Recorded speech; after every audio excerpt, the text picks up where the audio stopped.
Welcome back to Vani recipes. Mushroom curry ఏ విధంగా చేసుకోవాలో చూద్దామండి. చాలా సింపుల్గా చేసుకోవచ్చు. మనం పిల్లలు నాన్ వెజ్ తినకపోతే ఇది చేసి పెడితే మంచి ప్రోటీన్ ఉంటుంది కదా ఇందులో. సో ఈజీగా చేసుకోవచ్చు. కొంచెంగా పసుపు, అదేవిధంగా కొంచెం రాళ్ళు వేసుకొని అవి 2 పీసెస్ లాగా కట్ చేసేసుకోండి. కట్ చేసుకున్నవి ఒక 2 మినిట్స్ బాయిల్ చేసుకోండి. ఎందుకంటే అందులో పురుగులు ఏదైనా బ్యాక్టీరియా ఉన్నా వెళ్ళిపోతుంది. కొంచెం కొబ్బరి, చెక్క, లవంగాలు, యాలకి అన్నీ ఫస్ట్ అయితే గ్రైండ్ చేసేసుకోండి.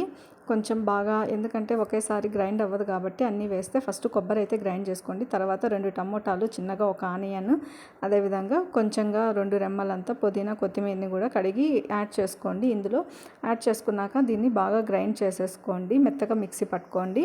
ఇప్పుడు ఒక ప్యాన్ పెట్టుకొని అది హీట్ ఎక్కిన తర్వాత అందులో 2 టేబుల్ స్పూన్ ఆయిల్ని యాడ్ చేయండి. ఆయిల్ హీట్ ఎక్కిన తర్వాత అందులో కొంచెంగా ఆవాలు, అదేవిధంగా జీలకర్రని యాడ్ చేసి అది ఫ్రై అయిన తర్వాత ఒక 2 మిర్చి, అదేవిధంగా ఒక ఆనియన్ని సన్నగా తరిగి కట్ చేసి పెట్టుకున్నది ఇందులో యాడ్ చేసుకోండి. ఇది బాగా ఫ్రై చేసుకోండి.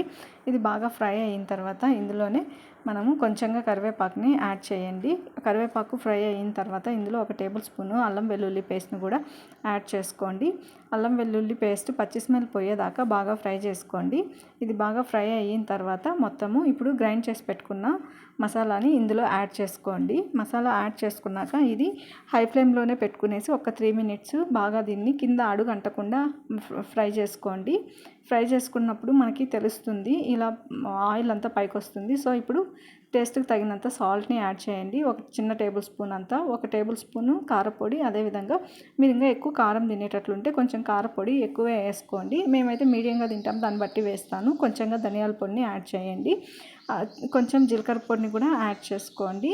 ఇప్పుడు ఇందులోనే కొంచెంగా పసుపు పొడిని కూడా, మీకు కావాల్సినంత పసుపు పొడిని కూడా ఇందులో యాడ్ చేయండి. నేనైతే చిన్న టేబుల్ స్పూన్తో కొంచెంగా యాడ్ చేస్తున్నానండి.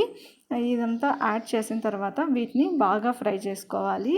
మసాలా అంతా పచ్చి స్మెల్ పోవాలి. ఎందుకంటే ఫస్ట్లో అయితే మనం ఎటువంటి ఫ్రై చేయం కాబట్టి ఇప్పుడు ఇక్కడ ఫ్రై చేసుకుంటే కూడా, గ్రైండ్ చేసేసిన తర్వాత ఇక్కడ ఫ్రై చేసుకుంటే కూడా టేస్ట్ చాలా బాగా వస్తుంది. సో ఇప్పుడు బాగా ఫ్రై చేసేసుకోండి దీన్ని. ఎందుకంటే అడుగు అంటకుండా చేసుకోండి.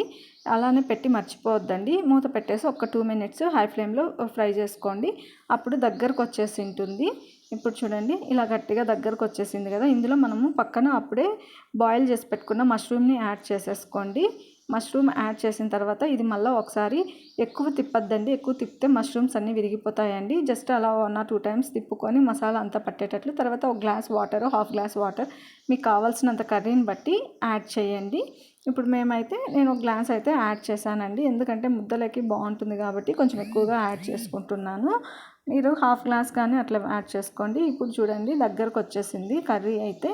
ఇప్పుడు ఇలా దగ్గరకు వచ్చిన కర్రీకి ఇంకా మనము కొత్తిమీర వేసి దించేసుకునేసి సర్వ్ చేసుకోవడమే. ఎందులోకైనా ఇది రైస్, చపాతీ